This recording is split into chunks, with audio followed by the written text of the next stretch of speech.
मेरे हस्बैंड आमिर सुहेल ने एक जाली डिवोर्सनामा बैकडेटों का तैयार करवाया, जिसको लेके इसने मिली भगत की रब नवाज सांगी स्टाम्प फरोश के साथ और इसको रेडी करवाया। मैं इसको लेके गई कमिश्नर भावलपुर साहब के पास। जब मुझे पता चला कि ये फेक डॉक्यूमेंट है, उनके पास लेके गई हूँ। वहाँ पे तमाम अदारों से इसकी तहकीक हुई है, स्टाम्प की K286119 की। तमाम अदारों ने आके वहाँ पे रिपोर्ट जमा करवाई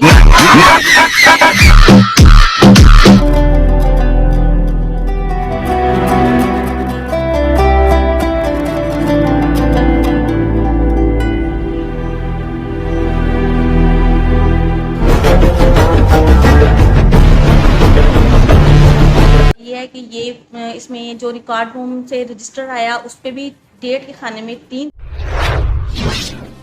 दर्ज था और जो स्टाम्प के ऊपर डेट थी वो 27/12/2017 की थी। जब कमिश्नर भावलपुर साहब ने ये देखा तो उन्होंने मेरे हक में फैसला फरमाया और ADCR रहीम यार खान को कहा कि इस पे जो है आप टेक एक्शन करें। ADCR साहबा ने टेक एक्शन में रब नवाज सांगी स्टाम्प फरोश साहब का इसका लाइसेंस परमानेंट तौर पर मनसूख कर दिया। जब मनसूख कर दिया तो ये मेरे मुखालिफ हो गया और इसने लातदाद मुझ पर एप्लीकेशनें और रिटें दायर करना शुरू कर दी। इसने हाई कोर्ट में रिट दायर की। हाई कोर्ट में रिट दायर करने के बाद वो यहाँ पे DC साहब के पास आई। DC साहब के पास आने के बाद उसमें भी जो फैसला हुआ डॉक्टर खुरम शहजाद का, वो भी मेरे हक में हुआ, जिसकी बेज़ाब्ता कापियाँ मेरे पास मौजूद हैं।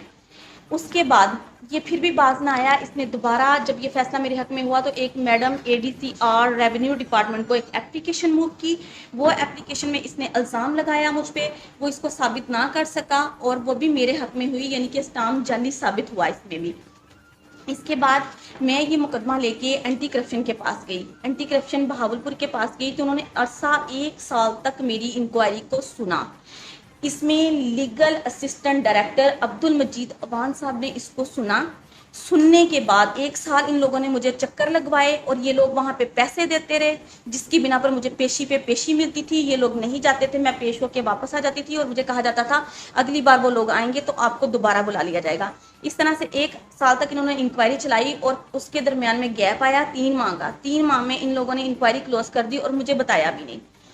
फिर मैं दोबारा से इनके पास गई हूँ कि मेरी इंक्वायरी का क्या बना। जब मैं वहाँ पे गई हूँ फिर मुझे पता चला कि इंक्वायरी क्लोज हो चुकी है, जो कि नाहक नाजायज़ बेबुनियाद क्लोज की गई।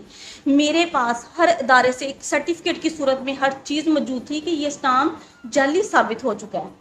उसके बावजूद उस पर कोई एक्शन नहीं लिया गया और डायरेक्टर साहब ने जो लीगल असिस्टेंट 1 जो कि इंक्वायरी नहीं कर सकते, पहले असूल के तहत उन्होंने कानून के खिलाफ उसमें कार्रवाई की और मेरे मुखालफ यानी कि DC प्लेटफार्म पे रब नवाज सांगी स्टाम्प फरोश गया, मैं नहीं गई। उसने रिट दायर की, मैंने नहीं की। तमाम तर फैसले मेरे हक में हुए, लेकिन लीगल